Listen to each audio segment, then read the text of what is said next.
Devo spostulite rurana con poresti audita.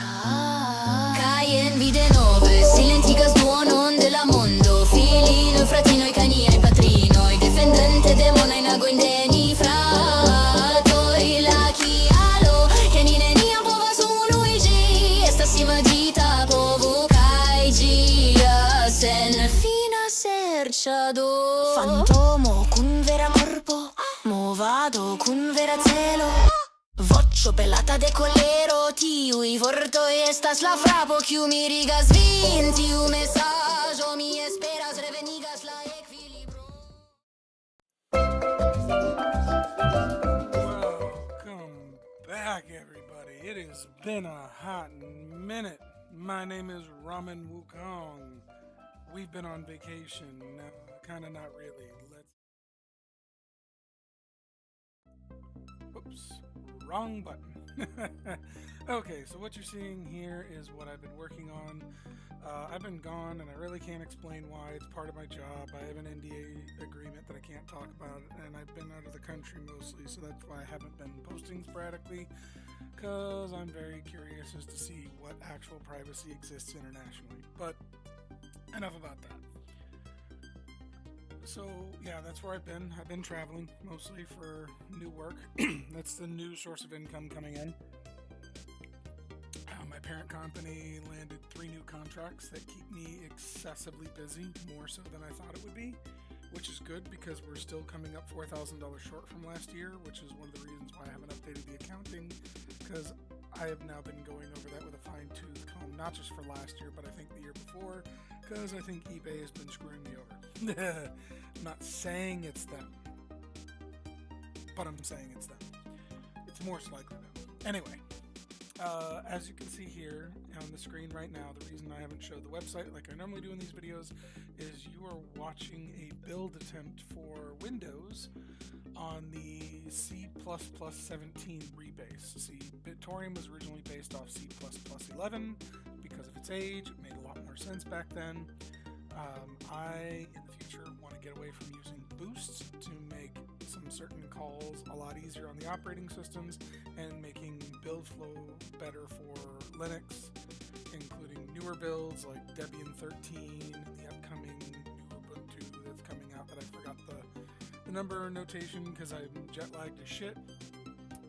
And then, of course, macOS. And the biggest reason for macOS is I'm going to build natively for Apple Silicon, and in order to do that, I either need to update Boost or just get rid of it entirely, or fork an entire version just to build for Apple, which is still a possibility. Oh good, we're up to this point. This is going to be the make or break depending on whether or not this fix works. More on that later. So, because of my job that I can't talk about, that is one of the reasons why project updates will be chaotic for the foreseeable future. If I'm in countries that have good privacy laws, I probably update more because I can update from my phone. I use an eSIM when I'm traveling internationally, and I'm pretty confident about the companies that I use for privacy. It's just whether or not the country as a whole, like, I don't even trust my own country for privacy, truth be told. I'm very, very skeptical, and when it comes to stuff like this, cryptocurrency isn't necessarily viewed very popular by many countries, so I try to keep this kind of work to a minimum, doing things directly on GitHub versus, downloading any source code to my computer when I travel, yada, yada, yada, and then locking my computer down with PIV cards, which is, some of you may or may not know, that is the smart card technology. You put a card in, unlocks my computer, you yank it out, it locks the computer down, you can't do shit. I intentionally set it up that way, knowing that I was probably going to have to do international travel, and so it is what it is. I'm sorry, I didn't realize the music was spiking so hard. That was my fault. Anyway, we can probably also turn up mine just a little bit more, get a little bit more volume out of my voice. I'm losing my voice. All this travel has got me murdered. So yeah, with these new contracts coming in, we will be getting new funding, which will allow me to put forth my bid effort to get us over on NestX, which will very likely be the next exchange that we're on. I know that we are over at, cminer.org. I think that's correct. Let's go take a look. So we come over here to Bitoreum.cc. Yeah, C Miners Exchange. This gentleman has been around since the early days. He was a friend of Marius. He has listed us over there. I don't know if there's any buy orders. I still haven't played around with this exchange, but I think he is doing this right now primarily with Bitoreum, BCC. I know he said that there was a couple of other coins that he was looking at. Yeah, here we go. These are the coins that he's dealing with right now. He's basically going through and making sure that the code works. Everything is solid, so he wanted just a handful of coins. I think the next coin that he really wanted to look at is actually USDT, USDC. It was one of the USD-backed stable coins. I don't remember which one. I haven't talked to him in many, many months. I haven't even really looked at this as hard as I really should have. But anyway, that is technically the next exchange we were on. Xbitron is still up, although I've heard that there are errors sometimes pulling up money. Some wallets are frozen, and he has been kind of AWOL. I know kind of the reason why.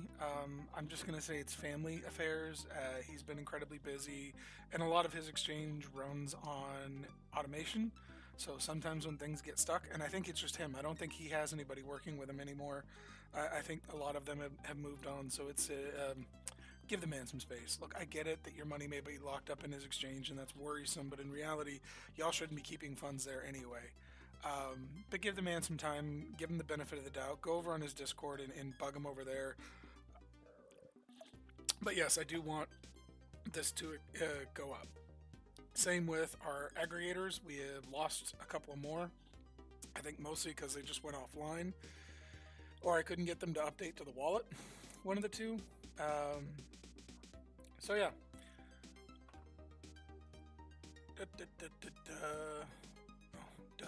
Here are the pools.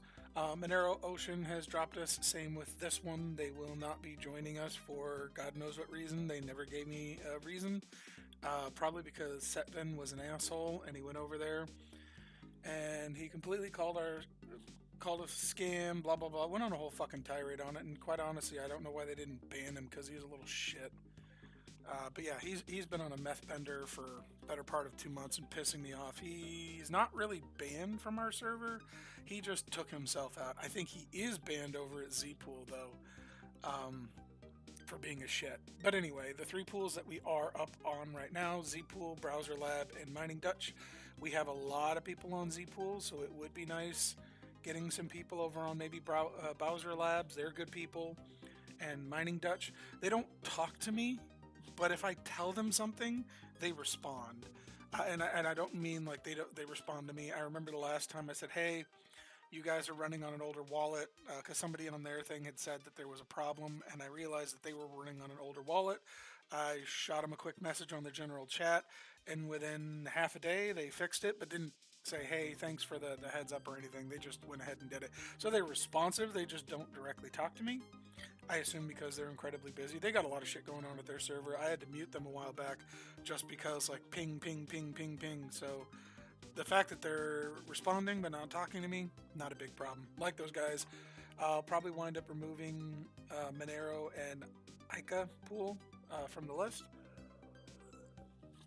I've debated asking our plant, but the last time we left it, we weren't exactly on the best terms, and I think they use auto exchange, which I don't think that they can do with Xbitron. Don't quote me on that, but they were really pissed that Trade Ogre, that whole thing went down before Trade Ogre went away. We made the switch, and Trade Ogre was very slow to update, and then ultimately they went offline.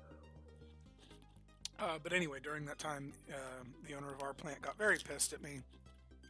So I don't think we'll be added onto their pool anytime soon. So we got these three for right now. As the project expands, I would like to get a couple more. But really, I want more exchanges, because I think if we get more exchanges, then more pools will come along. You know, as trading volume goes up, people get interested in it, more people mine it, yada, yada, yada, things like that.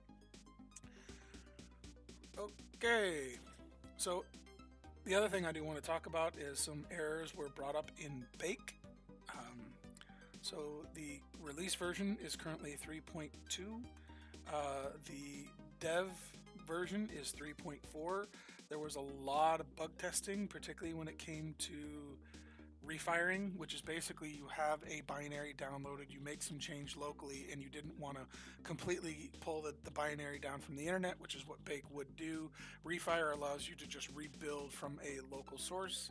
There were 3 nasty bugs in there, one of which, because of the order of operations, wound up just deleting the whole repo and saying, well, the repo's gone, we can't do anything about it. The bug was pointed out by somebody who was using it, and so I spent a couple of days in one of Canada's airports fixing that. I think that was yesterday or the day before, and that's what actually got me dicking around with codecs. So, as many of you know, we use various forks here. The main, which will be switched to dev in the near future, and then 4x, which is the overall head that we're on, and then codecs. Codecs is pretty interesting because what I've been using the codecs branch for is like, I will take a fresh pull from the dev branch and say, hey, codecs, which is ChatGPT's coding arm, do this, right? And I'll send an agent to, sometimes I don't actually tell it to do anything. I just ask it to interrogate it to give me a report for what would need to be done for a particular thing. And one time I was very, very drunk in, could have been London, could have been JFK's airport. I don't really remember, but it had to do with the rebasing effort, taking our code from C++11 up to C++17, and it fucking nailed it. So I said, you know what, go ahead and do it. And what this is a result of that. It worked for the most part. So the Linux stuff worked right away, but because, see right here, there are some errors. I know what this error is, and I know what causes it. It's related to this right here. And what these are growing pains migration from C++11 to C++17, which had a little bit more stricter code realization. There have been some bugs in our code that just weren't present because GCC 7 played very nicely with CCC or C++11, but as I moved to C++17, it likes GCC 7 less and less. So my options there are either probably jump up to GCC 9 or retrofit in the code, but there hasn't been anything majorly breaking. Anyway, because of this, I actually know what the error is, but we're not going to have time today to fix it. I was just running a test. It's an order thing. So if we go...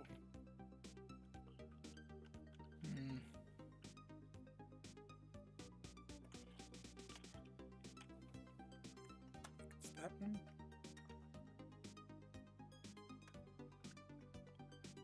I forget where we were going. CD.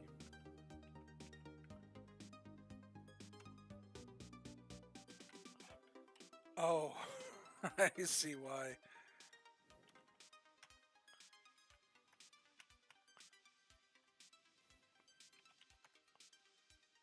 And then we go to... Okay. What it's related to is this block. Apparently, this block under the old code was fine for C++11, but for C++17, this entire block needs to be above this. By doing that, it just works. And also, this wasn't there in the C++11, which confuses me because it should have been. But anyway, by moving this entire block up, there it works. I was testing to see if it was just this, but I didn't think it was. I think it was in order because it's asking to do things kind of out of order in the build instructions for this. So anyway, it's been little things like that that have been interesting. But effectively, I do have it's done. This is the last bit of it for the major builds, including Linux distros and Windows. then I have to go in and fix some of the dependencies for Mac OS. Partially because GitHub has deprecated some of the old runners I used to use, and the other part of it is that they have also changed some of the naming conventions for depends, which Mac uses slightly different depends and threading calls for C++ 17, which is just par for the course. Doing this, effectively we will have a soft C++ 17 rebase, and then I can start doing things like addressing the LLMQ deviations. There were some interesting things that happened there that shouldn't have happened, that I just wasn't paying that close of attention to the first time. But anyway, this was a major breakthrough, and which prompted all of this. So, for those of you following along, if you want to follow along with what we're doing, the Codex branch is a very temperamental branch. It'll probably be somewhat stable for the time being, because I want to run all of these tests based off this branch right now, and then move it over into dev once I'm confident what it's doing is appropriate.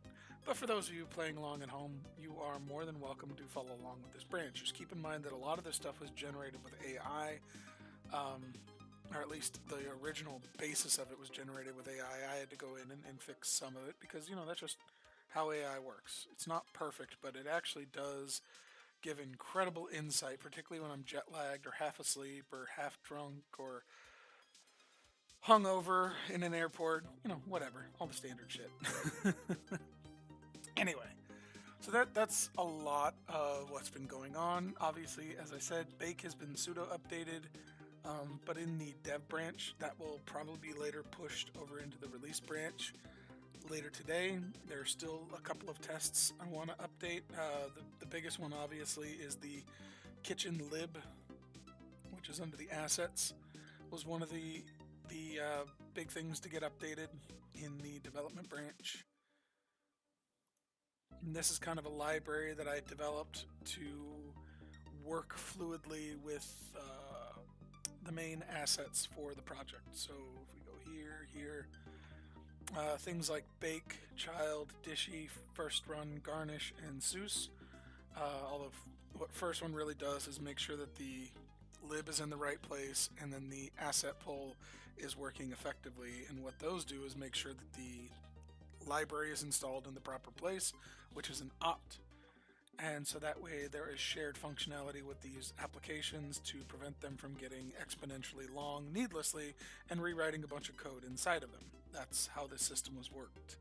And so far this system has been very well received by the people who use it. I know a lot of pool operators have been using it, not just for our code, because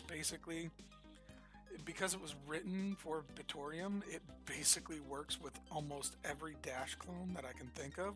There are a couple that it don't, but that's just because they are referencing older dependencies or binaries in theirs that are just broken and they're not labeling them correctly. But with the Bake protocol, you can work on it locally, fix them, and then rebuild them very quickly by also doing things like, oops, wrong one.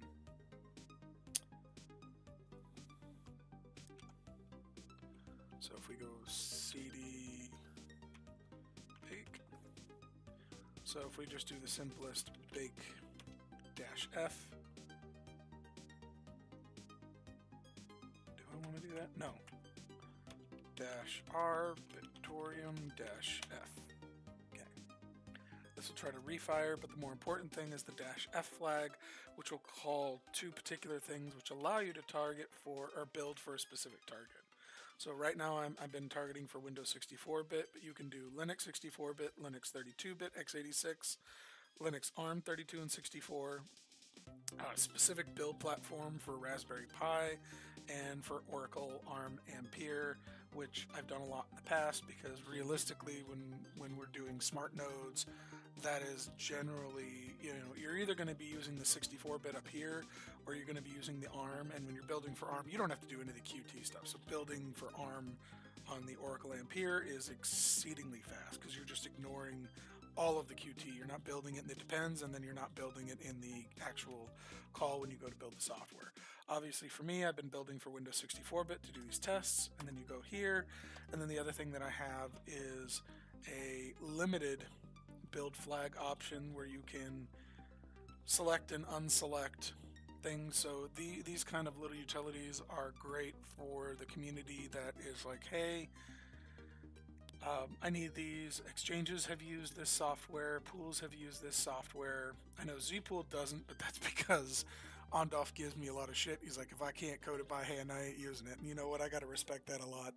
I love that crazy Finnish man. He's great peoples. I think he's interested in the software just because there's a lot of thought that I put into it, designing it for everyday users, and then everyday users just don't use it. And the irony for that was this was designed to make building everyday users. It's designed for making, or Bitoreum making, or baking. It is the make command. It's just a little bit more elegant and does things very specifically. So that way, with a couple of keystrokes, you are off to the races. I'm going to quit. Yep. So yeah, that is what we've been up to. As you can see over here. Oh, no, sorry, that got disconnected. So that's a lot of what I've been up to over the last couple of weeks, mostly because I've been in and out of airports, and sometimes the layovers have been brutal. So, for all of you following along at home, that's what we've been up to, and money should be coming in. So by summertime, we should definitely have Nestex up and operational, because at that point, I just need to transfer over funds to them, because I think they want, it's like between $200 and $500 in USD, and then a certain amount of Bitoreum to fund the liquidity pool. I forget what it is, but I think it was like $200 to $500 for Nestex, and then another $50 to $100 worth in Bitoreum. I can't remember. It's been so long ago. But at that point in time, we'll be up and operational, and hopefully they'll give us a little promo over there, and then I myself will have to run promotions, and then obviously update the website and all that fun stuff. Also, I do want to have, it won't be a springtime giveaway. We're pretty much all the way through spring. I'm thinking like July, 4th of July giveaway, and it'll probably be on Discord again through the BTRM banker. So go ahead and jump on our Discord.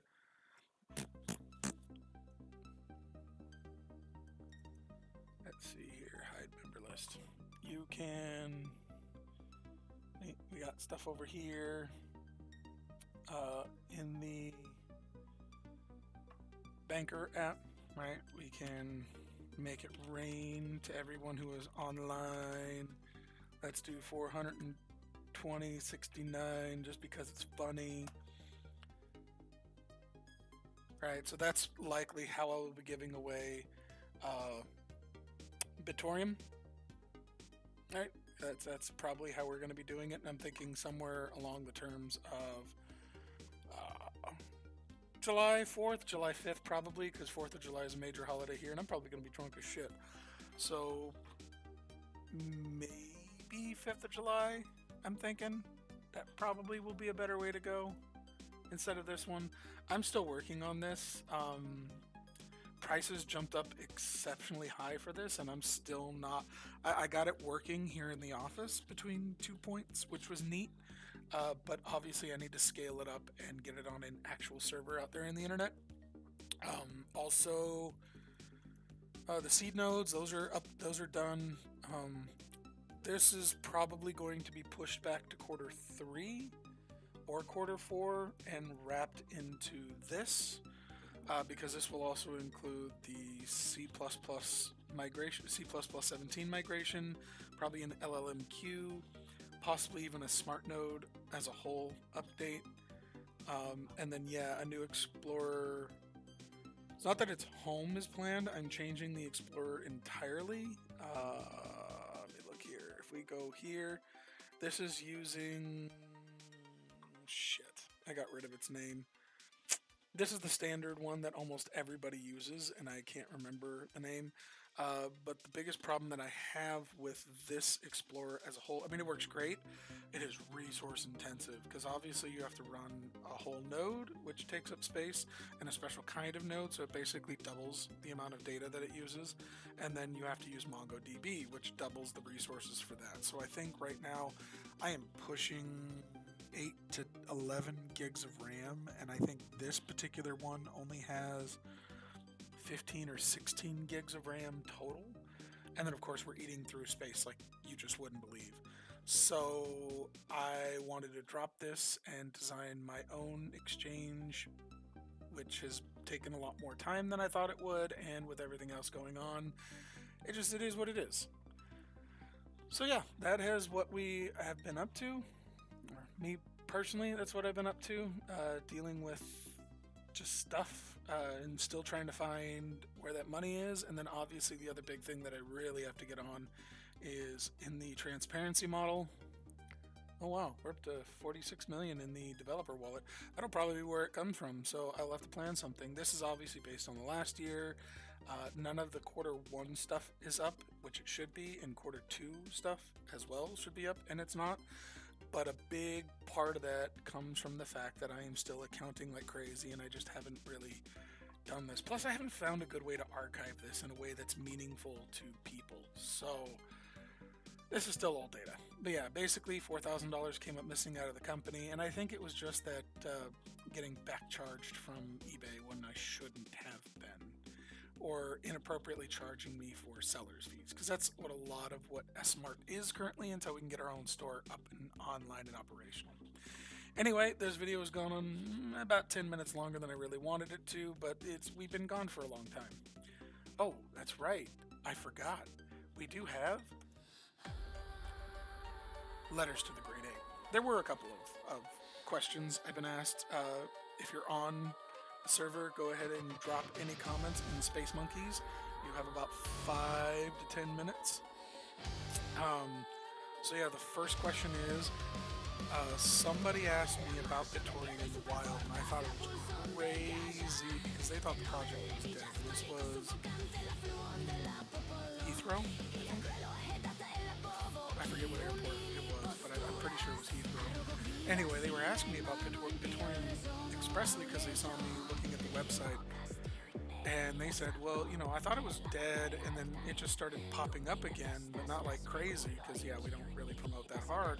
And I was like, well, I'm kind of the asshole behind it. And they said, why? And I said, well, there are 2 parts. One, when the project was about to go offline because the original Explorer went offline, Marius's exchange went offline, Bitoreum.org went offline.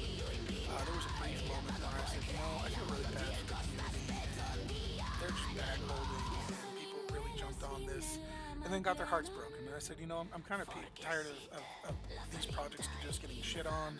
And this wasn't even a rug pull. If this had been a true rug pull, I probably would have not picked the project up, right?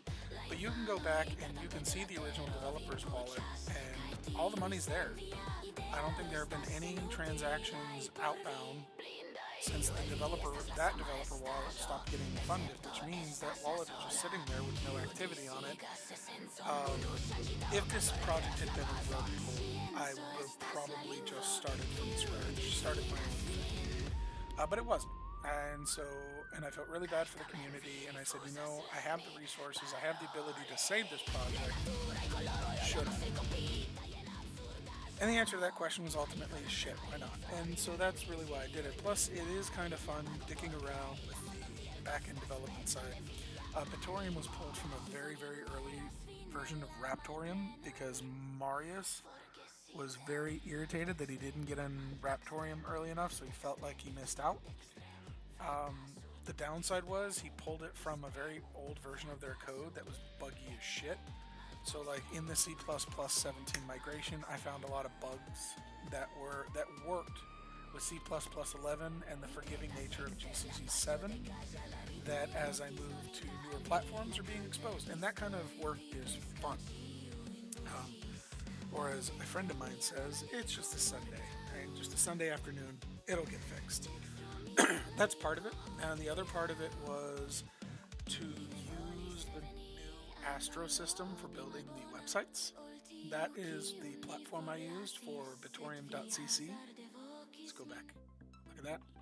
So, excuse me, this entire website was built using .astro, I think is the name of it, or just Astro. If you look it up online, that's what it is. It's a really neat system. It does require you to know a lot of the back-end coding, which I do, and then sometimes I optimize it by feeding it through one of the LLMs, including our own, which we have been developing. So yeah, that's the big thing, is that there's a lot of interesting, and I'm a coder at heart, both in script sense and both in real coding, although admittedly C++ is not a native language for me, and I've been spending over the last year getting way more familiar with it, and I feel like I've still just opened like a chapter 1 book on it, to be perfectly honest. I probably know a lot, and I'm probably underselling my self, but C++ was never my native language, and this application was developed almost entirely under C++. But okay, so that is the answer to that question. Is I didn't want the community to get shit on, and I saw it as a challenge, and I thought I could take it on. We have had ups and downs, but largely the system is stable and it is buildable. Okay, next question. Why have you not been on social media? I know that you said you hate Twitter. I do. But you've kind of gone silent on all social media platforms. It has to deal with what I said very early at this broadcast. Sometimes, like when I'm in Canada, I have no issues, and when I went to the UK, I had no issues. Like I believe in their privacy laws. I'm okay with it. But I've also gone to countries where I know everything has a price, and I'm very hesitant to even log on to my own social media, primarily because sometimes I make a lot of jokes, and sometimes, like in the United States, nobody gives a shit, right? Like I can talk shit about a president, I can talk shit about a politician, like say they're ugly or whatever. That doesn't always translate well when you go internationally, and sometimes, particularly when I've been drinking, I make jokes about other world leaders, and I don't know necessarily where I've done them. So in general, when I leave the country, I log out, and in some instances have deleted the social media app off my phone entirely to travel internationally. So unfortunately what that means is that it does kind of cut me off from responding to social media. So like Blue Sky has definitely fallen off. Twitter have definitely fallen off. What's the other one? Yeah, even to some extent Discord, although Discord I heavily monitor and moderate and regulate on my end. I don't really want my Discord server to become political. Making a crack at the orange turd every now and then is okay depending on the joke, but like if that's going to be your whole persona on my server, fuck off. That was one of the reasons I was getting really irritated with Setman, because that's what he started doing, and he also started making a lot of Xi Jinping, forgive me if I'm butchering his name, jokes. And considering that China is one of the countries that one of the new companies that I work with does send me from time to time, I'd rather not have to deal with that. It's not really censoring, although I know Setman viewed it that way, and so did some other people, which is fine. But the other part about it is that I just don't want to wind up in a Chinese prison when I have to go to these countries for work. And what do I like going to these countries for work? Kind of, in the sense that I get to see some place that I've never been before. But then the other part about it is it goes back into what I said. I just don't trust the privacy of certain countries when I'm traveling international. So that's the whole thing in a nutshell. And then the other question I had is why rebase to C++ 17? This has been a big goal of mine, stated from Q3 last year. I know it was after August, because I know that there was that big push to get the version 4 branch up and stable, and fix some of the smart node issues. That later got shit on, again in new ways. But stabilizing the application and getting it to build on more modern operating systems was a huge thing. And I said, you know what, a lot of my problems I can see right now are just because I'm just trying to support a code base that is exceptionally old, and then of course the boost system, which will be likely one of the next targets after I get C++ stabilized. And I want to be very clear, I'm not there yet. Obviously, you saw the last failure. Now I know how to fix that particular problem, but then it has to be replicated and commented in code, and right now that's just local on my computer that has not been pushed back. So if you what's the best way to say this? So if you pull from the codex branch right now, you'll probably be able to build for all your Linux distros, but you're not going to be able to do the cross-compile building using what I just call it Wing64. Let's bring that back up.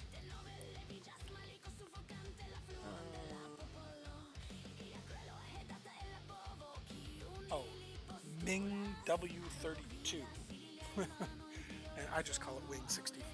It's the cross compiler that I use, or it's the easiest cross compiler to use, and normally it works. It just has to be rethreaded for headers.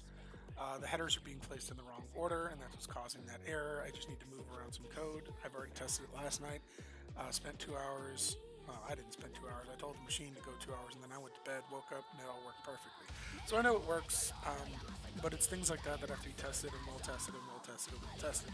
And even doing this isn't necessarily going to spawn a minor patch update. It will probably get fed into a larger update that will come out later this year. Like I said, I do want to address the LLMQ issues, redo that, and then the scaling up and down still works. And at that point in time, probably go talk shit to your man and see if he needs any help.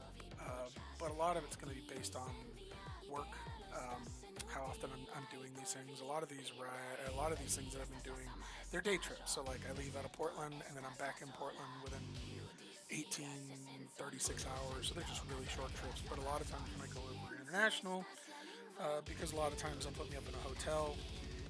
Let's say today's Sunday, so hypothetically I could get a job tonight.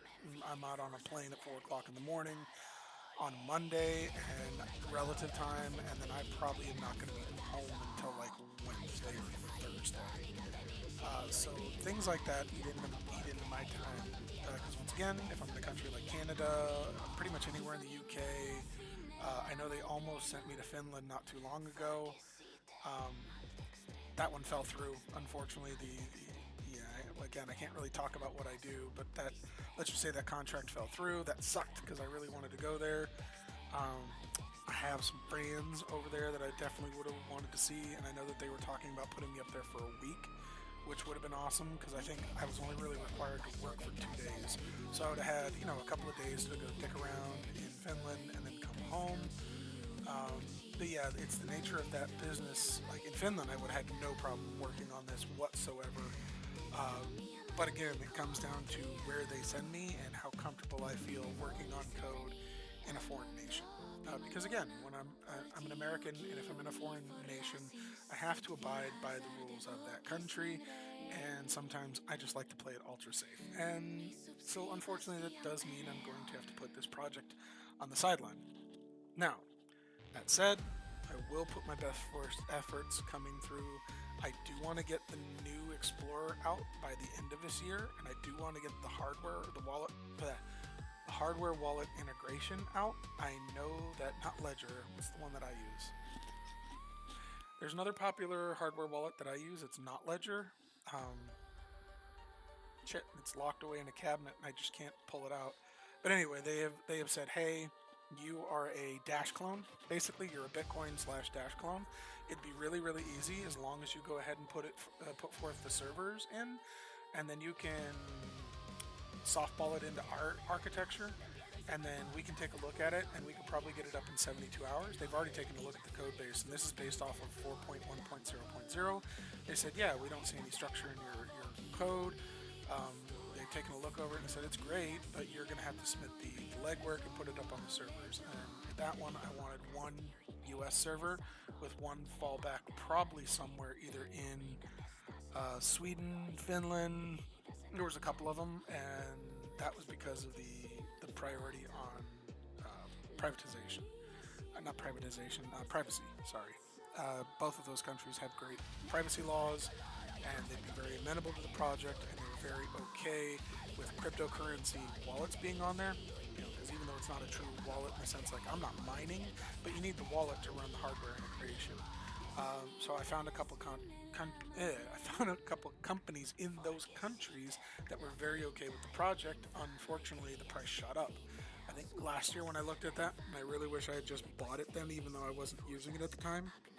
I think they wanted, oh, it was either 98 or $150 for the year, which is a great price. And that price has crept up to about 260 for the year for the one in the EU, let's just say, because it's over there in the EU somewhere, which is still an okay price. It's just not what it was last year, so prices have just kind of crept up. But anyway, I tested it out locally and it works, but I need to actually deploy it nationally, internationally, and get it up and operational, which I just haven't because this new contract is taking a lot of my time, but because we need money and I don't do donations.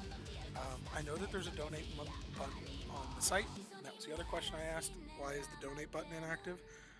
I don't like the concept of donating.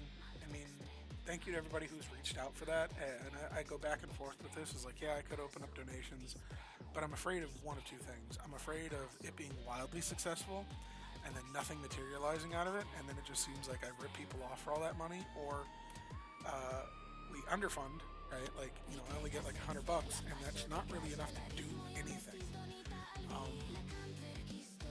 So that's kind of the two ways that I've looked at that, and so that's why I have kept the donate button strictly off. Because part of why I redid this was under a transparency model to be really transparent about the money that's being spent and from which bucket, right? So like if you as a community donated hypothetically $1,000, then there would also have to be more accounting in that. Although that bucket would be completely separate from the eBay bucket, which is kind of what fucked me in the first place. My company gets paid from about 12 different sources on a regular basis. So there's a lot of accounting in there, and that's one of the reasons why it hasn't been updated, because we found that discrepancy of about 4K.